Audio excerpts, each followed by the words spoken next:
انا اعطیناک الکوثر، میں جلدی سے اب اس کو سورت کو بھی مکمل کر دوں تاکہ ہماری سورت کمپلیٹ ہو جائے. ترجمہ کر دیتا ہوں. انا اعطیناک الکوثر، اے نبی ہم نے آپ کو عطا کی کوثر. فصلی، پس آپ نماز پڑھیے، لربک، اپنے رب کے لیے، ونحر، اور قربانی کیجیے. انا، بے شک، شانئک، آپ کا دشمن، هو الابتر، وہی دم کٹا ہے، وہی اسی کی نسل ختم ہوگی، اسی کا ذکر خیر ختم ہو جائے گا، وہی ناقص ہے، اس کا کوئی نام لینے والا ان کے بعد نہیں ہوگا. سمجھ رہے ہیں بات کو؟ اس صورت کا میں شان نزول بتا دیتا ہوں آپ کو، کچھ اس کی فضیلت کیا ہے اور اس کی تفسیر کیا ہے. یہ آپ کو تحریری شکل میں مل جائے گی، لہذا لکھنے کی ضرورت نہیں ہے. ٹھیک ہے؟ جیسے سورہ فلق اور سورہ ناس کا خلاصہ مل گیا نا آپ لوگوں کو. کس کس کو ملا ہے؟ سب کو مل گیا؟ آپ کو نہیں ملا؟ نیٹ سے دیکھ لیں، مل جائے گا انشاءاللہ. کب سے بھیجا ہوا ہے؟ اس کے بعد اذا جاء نصر اللہ قل یا ایھا الکافرون، ان صورتوں کے بھی آپ کو خلاصے سورہ اخلاص کا مل جائے گا انشاءاللہ. تو یہ جو بھی بتا رہا ہوں یہ بھی تحریری شکل میں آپ کو دے دیا جائے گا. اس صورت کا شان نزول یہ ہے کہ رسول اللہ صلی اللہ علیہ وسلم کو اللہ تعالیٰ نے حضرت خدیجہ سے 2 بیٹے دیے تھے. ایک کا نام تھا قاسم اور ایک کا نام تھا ابراہیم. آپ صلی اللہ علیہ وسلم کی جتنی بھی اولاد ہوئی ہے صرف حضرت خدیجہ سے ہوئی ہے. حضرت خدیجہ کے علاوہ آپ کی اولاد کسی اور زوجہ سے نہیں ہوئی. حضرت خدیجہ سے 4 بیٹیاں تھیں اور 2 بیٹے. ایک بیٹے کا نام قاسم، دوسرے کا نام ابراہیم. قاسم کی جب ولادت ہوئی ان کا بھی انتقال ہو گیا، اور ابراہیم کی ولادت ہوئی تو ان کا بھی انتقال ہو گیا. عرب میں نرینہ اولاد کی بڑی اہمیت تھی، کیونکہ انسان کا نسب اس کی نرینہ اولاد سے چلتا ہے، بیٹیوں سے نہیں چلتا. بیٹیاں تو غیروں کی ہوتی ہیں، رخصتی ہو کے دوسروں کے ہاں چلی جاتی ہیں، ان کے نسل میں اضافہ کرتی ہیں، ان کی نسل بڑھاتی ہیں. اپنے شوہر اور اپنے شوہر کے ددیال کی نسل میں اضافہ کریں گی. وہ اپنے باپ کی نسل میں اضافہ کون کرتا ہے؟ بیٹا. کیونکہ نسب کس سے چلتا ہے؟ باپ سے چلتا ہے، سوائے بلاول بھٹو کے. بلاول بھٹو کے بارے میں کہتا ہوں کہ بلاول بھٹو اسلامی تاریخ، غیر مسلموں کے ہاں تو ماں سے چلتا ہے جو نیچر کے خلاف ہے، لیکن اہل اسلام میں، اسلامی تاریخ میں سوائے بلاول بھٹو کے آج تک کوئی ایسا شخص پیدا نہیں ہوا جس کے نسب اور خاندان ماں سے چلتا ہو. بلاول بھٹو زرداری کے بیٹے ہیں، مگر خاندان ان کا کیا کہلاتا ہے؟ قوم جو آخر میں لگتی ہے وہ بھٹو کہلاتی ہے، حالانکہ وہ بھٹو ان کی والدہ تھیں، ان کے والد محترم بھٹو نہیں تھے. تو سیاست میں انہوں نے نسب ہی کو بگاڑ دیا اپنا. سمجھ رہے بات کو؟ تو یہ سیاسی لوگ اتنے خطرناک ہوتے ہیں کہ یہ اپنے باپ کے نسب کو بدل دیتے ہیں سیاست کے چکر میں، کیونکہ زرداری لگے گا تو ووٹ نہیں ملیں گے، ووٹ بھٹو کے نام کو کیش کرانا ہے. خیر، تو رسول اللہ صلی اللہ علیہ وسلم کے 2 بیٹے ہوئے، دونوں کا انتقال ہو گیا. عرب میں بے اولادی کو بھی معیوب سمجھتے تھے، کیونکہ آپ کی نسل چلے گی بیٹوں سے، اور بیٹے ہیں جو باپ کی بہت زیادہ عزت کا ذریعہ بنتے ہیں. بیٹیوں کے اپنے فضائل ہیں، لیکن ظاہر ہے نسل بیٹیوں سے نہیں چلتی. تو جب نبی صلی اللہ علیہ وسلم کے دونوں بیٹے مر گئے، دنیا سے چلے گئے، تو عاص ابن وائل بہت بڑا دشمن تھا اہل اسلام کا، وہ اور قریش، دیگر قریش، وہ یہ کہنے لگے کہ محمد صلی اللہ علیہ وسلم معاذ اللہ ابتر ہیں. کیا مطلب؟ ان کی نسل ختم، اور ان کا نام لینے والا ان کے بعد دنیا میں کوئی نہیں ہوگا، کیونکہ بیٹے ہی نہیں ہیں. تو ریاض کون رکھے گا؟ اولاد ہی نہیں ہے، باپ دادا کے نام کون لے گا؟ اولاد تو ہے ہی نہیں، بیٹیاں ہیں. سمجھ رہے بات کو؟ آپ صلی اللہ علیہ وسلم کو اس طعنے سے تکلیف ہوتی تھی، تو اس پر یہ صورت نازل ہوئی کہ اے نبی، آپ کا ذکر ختم نہیں ہوگا، آپ کی روحانی اولاد بہت ہوگی. باقی اللہ نے آپ کو بیٹا کیوں نہیں دیا، یہ دیا تو اٹھا کیوں لیا، اس کی حکمت ایک اور مقام پہ بیان کی گئی ہے، وہ میں بتاتا ہوں آپ کو بعد میں. لیکن بتایا گیا کہ اے نبی، آپ کا ذکر ختم نہیں ہوگا، بلکہ یہ جو کہہ رہے ہیں نا کہ آپ کو خیر نہیں ملی، ابتر اسے کہتے ہیں جس کی نسل میں، یا جس کو، کیونکہ جس کی اولاد نہیں ہے نا اس کو یہ سمجھا جاتا ہے، اور حقیقت بھی ایسا ہی ہے کہ بہت بڑی خیر سے محروم ہو گیا. وہ بڑھاپے میں خدمت کے لیے نہیں ہے، کاروبار سنبھالنے کے لیے کوئی نہیں ہے، دین کے مشن کو آگے لینے کے لیے، چلانے کے لیے نہیں ہوگا، اور تذکرہ نسل میں نہیں ہو سکے گا. تو یہ ساری بھلائیوں سے انسان محروم ہو جاتا ہے. تو نبی کو تسلی دی گئی، انا اعطینا الکوثر، اے نبی ہم نے آپ کو خیر کوثر کہتے ہیں خیر کثیر کو، بہت زیادہ بھلائیاں ہم نے آپ کو عطا کر دی ہیں. کوثر سے نہر کوثر تو ہے، لیکن کوثر کا جو لغوی مطلب ہے، ڈکشنری میں جو مطلب ہے وہ کیا ہے؟ اصل میں حوض کوثر کو نہیں کہتے، بلکہ کسے کہتے ہیں؟ خیر کثیر. اے نبی ہم نے آپ کو خیر کثیر عطا کی ہے، جس میں کیا ہے؟ نبوت، عزت، آپ کا قیامت تک تذکرہ ہوتا رہے گا. یہ ساری چیزیں ہم نے آپ کو عطا کر دی ہیں، لہذا ان کے تانوں سے پریشان ہونے کی ضرورت نہیں ہے. ان کے نرینہ اولاد ہوگی تو بھی ان کا تذکرہ نہیں ہوگا، اور آپ کے نرینہ اولاد نہ ہو کے بھی آپ کی روحانی اولاد قیامت تک باقی رہے گی اور آپ کا تذکرہ بہت زیادہ ہوتا رہے گا. یہ خیر کثیر ہم نے آپ کو عطا کی ہے. پھر اسی خیر کثیر میں سے ایک خیر حوض کوثر بھی ہے, جس کا نام کوثر اس لیے رکھا گیا کہ وہ ایک پانی کی نہر ہے جو نبی صلی اللہ علیہ وسلم کو قیامت کے دن دی جائے گی, اور آپ صلی اللہ علیہ وسلم خود بھی اس سے پئیں گے اور اپنے امتیوں کو بھی اس سے پلائیں گے. اس پانی میں بھی اللہ نے خیر کثیر رکھی ہے. وہ خیر کثیر کیا ہے وہ ابھی انشاءاللہ میں بتاؤں گا. تو اس کا مصداق یعنی یہ آیت منطبق ہوتی ہے حوض کوثر پر بھی, ٹھیک ہے. تو یہ تو اس کا شان نزول ہے کہ اللہ نے بتا دیا کہ یہ جو آپ پر طنز اور طعنے کر رہے ہیں یہ لوگ ہیں جن کی نسل ہے ختم ہونے والی. ان کا نام لینے والا کوئی بھی نہیں ہوگا. بڑے بڑے سرداروں کے نام تو لیا جاتا ہے ان کا آج, لیکن اچھے جذبے سے نہیں لیا جاتا. ان کا نام برائی کے طور پہ لیا جاتا ہے. یہ تو اس صورت کا ہو گیا شان نزول. اس صورت کی فضیلت کیا ہے؟ حدیث میں آتا ہے, صحابہ کہتے ہیں کہ ہم بیٹھے ہوئے تھے رسول اللہ صلی اللہ علیہ وسلم کے ساتھ مسجد میں. آپ صلی اللہ علیہ وسلم پر ایک دم کچھ غنودگی سی طاری ہوئی, بے ہوشی کی کیفیت طاری ہوئی جیسے وحی میں ہوتی تھی. تو اس کے بعد جب آپ صلی اللہ علیہ وسلم بالکل بیدار ہوئے ہیں, نارمل حالت میں آپ صلی اللہ علیہ وسلم آئے ہیں, تو بڑے خوش تھے اور آپ صلی اللہ علیہ وسلم نے اس صورت کی تلاوت کی. اللہ کے نبی پر جب وحی آتی تھی نا, تو جیسے ہی آپ صلی اللہ علیہ وسلم ہوش کی حالت میں آتے تھے تو فوراً ان آیتوں کی تلاوت شروع کر دیا کرتے تھے تاکہ میں بھول نہ جاؤں. تو آپ نے فوراً بسم اللہ الرحمن الرحیم پڑھا اور انا اعطیناک الکوثر فصلی لربک وانحر ان شانئک هو الابتر. یہ آیتیں نازل ہوئیں اور آپ نے فوراً ان آیتوں کی تلاوت شروع کر دی. جب یہ شروع ہوئی تو صحابہ نے پوچھا یہ کوثر کیا چیز ہے؟ آپ صلی اللہ علیہ وسلم نے فرمایا میرے رب نے مجھے بشارت دی ہے کہ قیامت کے دن مجھے ایسی نہر ملے گی. وہ نہر ایسی ہے کہ اس کے جو پیالے ہیں جس سے لوگ پانی پئیں گے وہ چاندی کے ہیں, اور ان کی تعداد ان پیالوں کی گلاسوں کی اتنی ہے جیسے آسمان کے ستارے, اور اس نہر کا پانی برف سے زیادہ سفید ہے اور شہد سے زیادہ میٹھا ہے, اور میری امت میں کوئی بھی اس کا پانی پیے گا تو اسے کبھی بھی پیاس نہیں لگے گی. میدان حشر میں جو لوگوں کا سب سے بڑا مسئلہ ہوگا وہ پیاس ہوگا, سب سے بڑا مسئلہ. اور کہتے ہیں سمندروں کا پانی بھی اگر پی لے کوئی 7 سمندروں کا تو اس کی پیاس نہیں بجھے گی. تو میرے اللہ نے مجھے یہ نہر دی ہے, جو میرا امتی اس سے پی لے گا اسے کبھی بھی ہمیشہ کے لیے اس کی پیاس ختم ہو جائے گی. پھر آپ صلی اللہ علیہ وسلم نے فرمایا اسی موقع پر اسی حدیث میں کہ کچھ میری امتی آئیں گے حوض کوثر سے پانی پینے کے لیے, فرشتے انہیں وہاں سے ہٹائیں گے, دھتکاریں گے. میں کہوں گا کہ یہ میرے امتی ہیں تو فرشتے کہیں گے کہ آپ کو علم نہیں ہے ما احدثوا بعدک, کہ انہوں نے آپ کے بعد بدعتیں ایجاد کر لی تھی. ہیں تو آپ کے امتی مگر انہوں نے آپ کے دین میں تبدیلیاں کر لی تھی. جو دین آپ ان کو دے کر گئے تھے اس پر انہوں نے قناعت نہیں کی, اپنی طرف سے اس میں اضافے کیے, ایڈیشن کہتے ہیں نا, بہت ساری چیزیں بڑھا لی انہوں نے.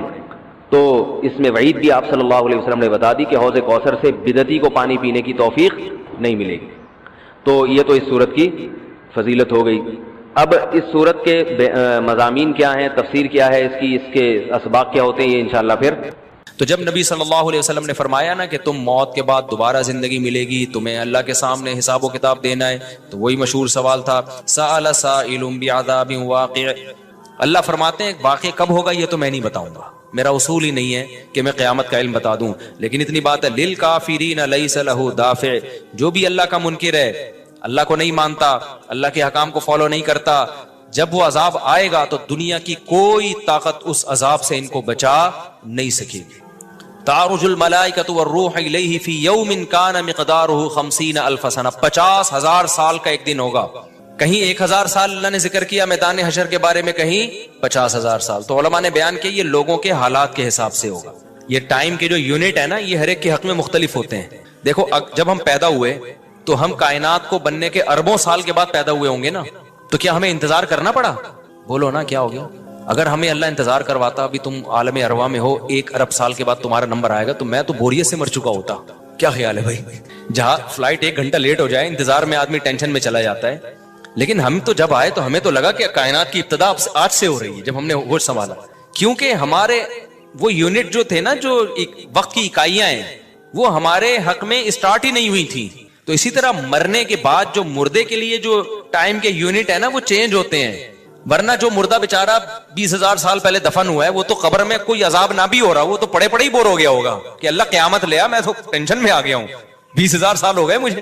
تو اس کو تو ایسا نہیں لگے گا کہ 20,000 سال ہو گئے. وہ جب دوبارہ اس کو اللہ تعالیٰ اٹھائیں گے تو نیک لوگوں کو تو لگے گا ابھی ہم سوئے تھے اور ابھی ہمیں کسی نے آ کے اٹھا دیا. جیسے گہری نیند میں جب انسان سوتا ہے کئی گھنٹے بعض دفعہ سوتا ہے, کوئی آ کے اٹھائے تو اس کو لگے گا یار ابھی تو میں سویا تھا, ابھی آپ نے اٹھا دیا ہمیں.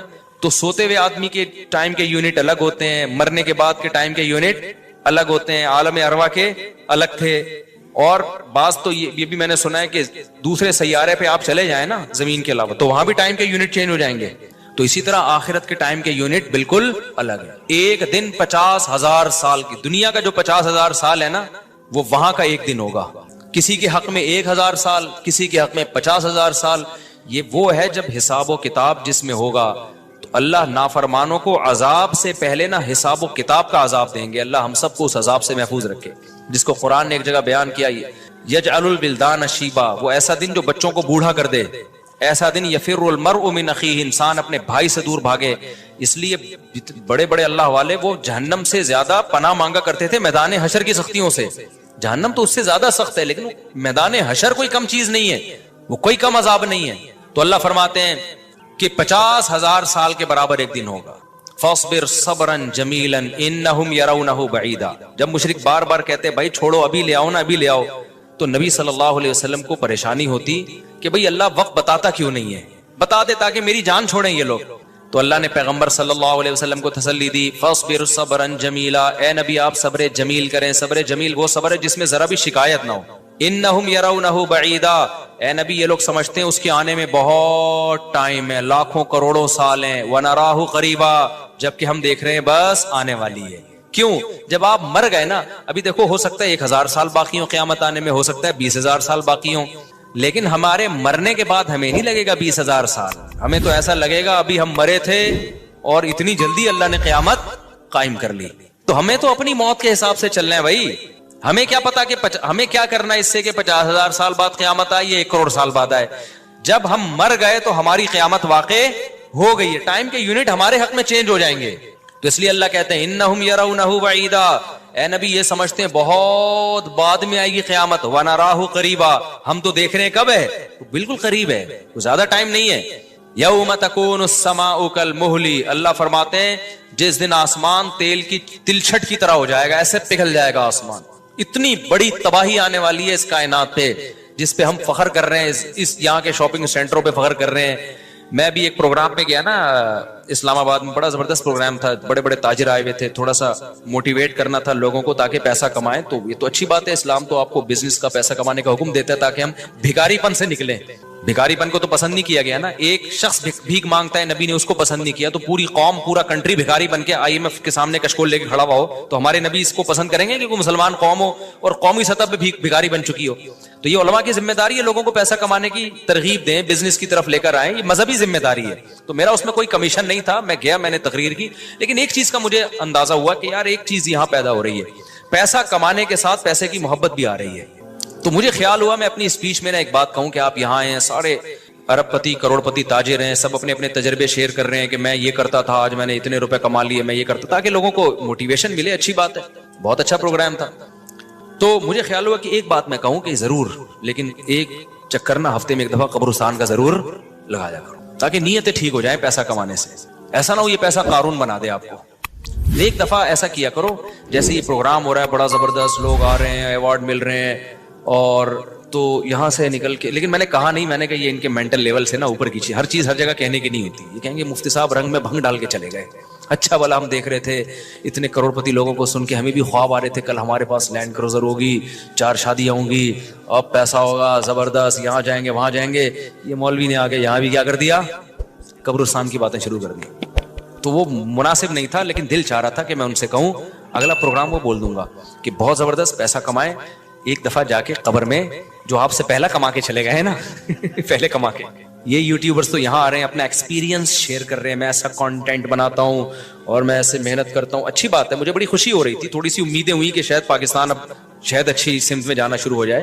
تو مجھے ان پہ وہ کوئی نہیں, وہ تو بہت اچھا کر رہے تھے, بلکہ یہ تو ایک ظرف کے بڑے ہونے کی بات ہے کہ آپ بتائیں کہ میں نے پیسہ ایسا کمایا, ورنہ لوگ بتاتے ہیں کہاں ہیں. مجھے ان یوٹیوبرز میں خوشی ہو رہی تھی, وہ بتا رہے تھے ہم نے یہ کانٹینٹ بنایا, ہم نے ایسے چینل بنایا, اتنے پیسے کمائے. تو اچھی بات ہے, شیئر کرو یار تاکہ لوگوں کی غربت ختم ہو, وہ بھی کریں یہ کام.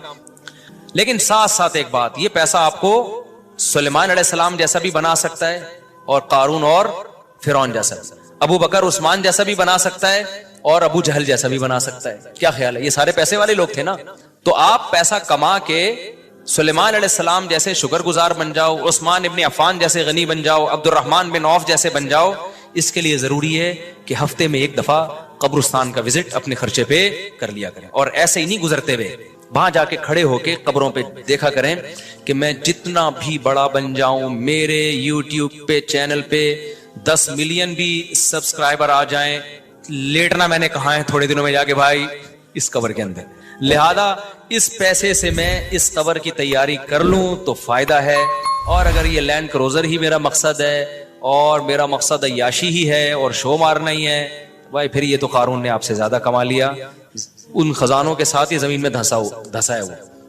سمجھتے ہو کہ نہیں سمجھتے ہو؟ تو تھوڑا سا کبھی کبھار جب بڑے بڑے پروگراموں میں جایا کرو تو تھوڑا سا قبرستان میں. ہمیں تو اللہ نے سہولت دی ہے, بہت خطرناک قبرستان ہے یہ جو ہے نا, کیونکہ گورنمنٹ نے لائٹیں کہیں بھی نہیں لگائیں, تو یہاں تو 2-4 لائٹیں تھی, چرسیوں نے چوری کر لی. اب اندھیرا ہوتا ہے اس میں, اس سے بڑا فائدہ ہوتا ہے. اور جن بھوت بھی لوگوں کو نظر ہوتے نہیں ہیں جن یہاں پر, لیکن لوگوں کو نظر آ رہے ہوتے ہیں, ڈرے ہوئے جا رہے ہوتے ہیں نا. سرکٹا ایک دن نظر آیا کسی کو, بعد میں پتا چلا وہ کمبخت وہ نہیں سویٹر نا یہاں تک اس نے کیا ہوا تھا, سر ہی نہیں تھا اس کو. سویٹر یوں کر کے نا قبرستان پہ بیٹھا رہتا تھا, لوگ بھاگ جاتے تھے, بس سرکٹا آیا ہوا یہاں پہ, ٹھیک ہے نا. تو آپ یہ جو ہمیں اللہ نے بڑی سہولت دی ہے, کبھی کبھار ایسا کیا کرو, یہاں چلے جاؤ. رات کے وقت جاؤ گے تو جیسے آپ نے انرجی اپنی خرچ کرنی ہے نا, تو کہتے ہیں ڈاکٹر 1 گھنٹے کی واکنگ سے 15 منٹ کی جاگنگ بہتر ہے. 15 منٹ کی جاگنگ میں اتنی انرجی لگ جائے گی جو 1 گھنٹے کی واکنگ میں نہیں ہوگی. تو دن میں قبرستان 100 دفعہ جانے سے بہتر ہے رات میں 2:30 بجے 1 دفعہ چلے جاؤ. بس رات میں 2:30 بجے 1 دفعہ چلے جاؤ, اور وہاں جا کے بیٹھو. بیٹا آنا کہاں ہے؟ یہی آنا. اور یہ جو لیٹے ہوئے ہیں نا, یہ سارے غریب نہیں تھے, ٹھیک ہے نا.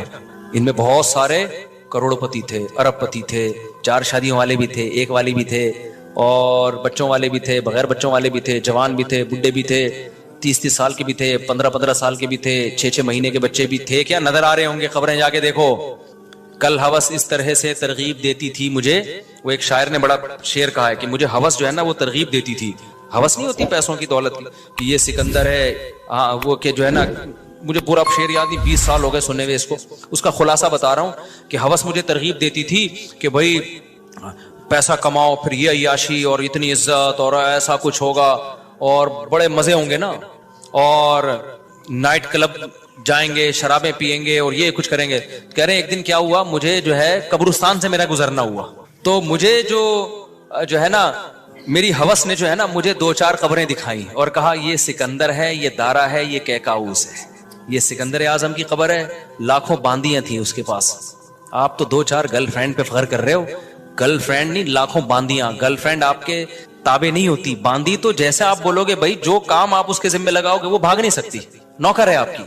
تو اتنی بڑی بڑی دنیا انہوں نے روئے زمین پہ حکومتیں کی ہیں. آج قبروں کے اندر یہ دارا ہے, یہ کیکاؤس ہے, یہ سکندر اعظم ہے.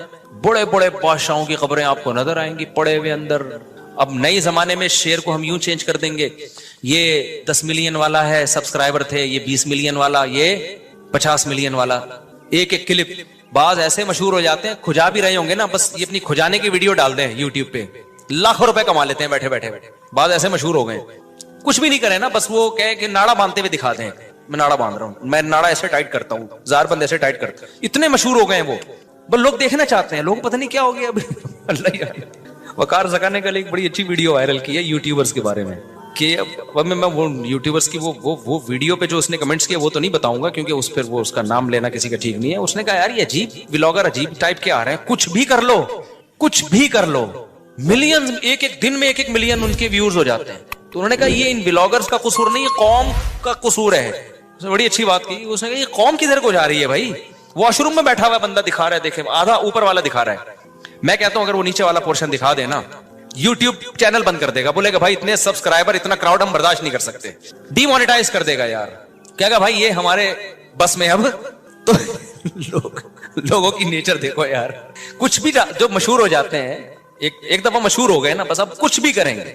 گالی دے رہے ہیں, وہ ویڈیو آ گئی, کھجا رہے ہیں, لوگ دیکھ رہے ہیں کیسے کھجاتے ہیں یہ, تو لوگ عجیب ہیں. بہرحال جو ہو رہا ہے میں تو مارکیٹ میں وہی بتاؤں گا نا آپ کو. تو اب جو سوشل میڈیا سے وابستہ لوگ ہیں جن کے ٹک ٹاک پہ چینل, یوٹیوب پہ چینل, ان کے یہاں کامیابی کیا ہے, 4 ملین ہو گئے, 10 ملین ہو گئے, 50 ملین ہو گئے. تو ایک ویڈیو اتنی محنت سے بناتا ہے, 4 آدمی تجھے ملتے نہیں ہیں اور میں کھجاتا بھی ہوں نا سر کو تو اتنے ویوز آ جاتے ہیں. تو کل یہ شعر چینج ہوگا. یہ سکندر ہے, یہ دارہ قبروں میں نا, تو کہیں گے یہ 10 ملین والا ہے, یہ 20 ملین والا. یہ ناڑا باندھتے ہوئے ایک دفعہ ویڈیو ڈالی تھی اس نے اور 20 ملین ایسے ہو گئے تھے. تو یہ سب آئے گا مارکیٹ میں. تو اس لیے میرا دل چاہتا ہے کہ میں ان لوگوں سے, میرا اس پروگرام میں دل چاہ رہا تھا ایک دفعہ بولوں کہ آپ تمام حضرات سے گزارش ہے, بہت اچھا پروگرام ہے اور اللہ کرے اور پیسہ آئے اور یہ لوگ اپنے تجربوں کو شیئر کریں, لیکن کائنڈلی تھوڑا سا قبرستان بھی, ہمارے نبی نے پیسہ کمانے کی ترغیب دی ہے, ساتھ ساتھ قبرستان جانے کی بھی ترغیب دی ہے. صحیح بخاری کی حدیث ہے, کنت نہیتکم عن زیارت القبور فزوروها فانها تذکر الاخرہ. نبی نے فرمایا میں نے تمہیں قبرستان جانے سے منع کیا تھا کیونکہ بدعتیں ہو رہی تھیں, شرک پھیل رہا تھا, لیکن اب توحید قائم ہو گئی ہے, شرک کا خطرہ ختم ہو گیا. فرمایا فزوروها, قبرستان جایا کرو کیونکہ اس سے آخرت یاد رہتی ہے. انسان اپنی اوقات میں رہتا ہے, اپنی اوقات سے باہر نکلنے کی کوشش نہیں کرتا. تو اللہ میاں بھی فرما رہے ہیں تم اس کو بہت دور سمجھ رہے ہو, ہم سمجھ رہے ہیں بہت قریب ہے. اور یہ جتنی رنگینیاں اس کائنات کی نظر آ رہی ہیں نا, یہ سب ٹوٹ پھوٹ کے مٹی ہونے والی ہیں, برابر ہونے والی ہیں. تو یوم تکون السماء کالمہل وتکون الجبال کالعہن. اتنے بڑے بڑے پہاڑ اللہ کہتے ہیں روئی کی گالوں کی طرح اڑیں گے. آپ سبسکرائبر کو لے کے بیٹھے ہوئے ہو, یہ بڑے بڑے پہاڑ جو ہل نہیں سکتے نا, یہ روئی کی گالوں کی طرح اڑ رہے ہوں. وتکون الجبال کالعہن ولا يسأل حمیم حمیما. جگری دوست بھی کسی دوست کو نہیں پوچھے گا. تو اگلے ہفتے انشاءاللہ یہاں سے میں آگے سے شروع کروں گا تاکہ یہ صورت ہماری ختم بھی ہو. اللہ تعالی ہمیں موت سے پہلے نا تیاری کی توفیق عطا فرما دے. دنیا کماؤ ضرور بھائی, اتنا فری نہ کراؤ جتنا ہم دنیا کو فری کرا رہے ہیں, اتنا کراؤ جتنا یہاں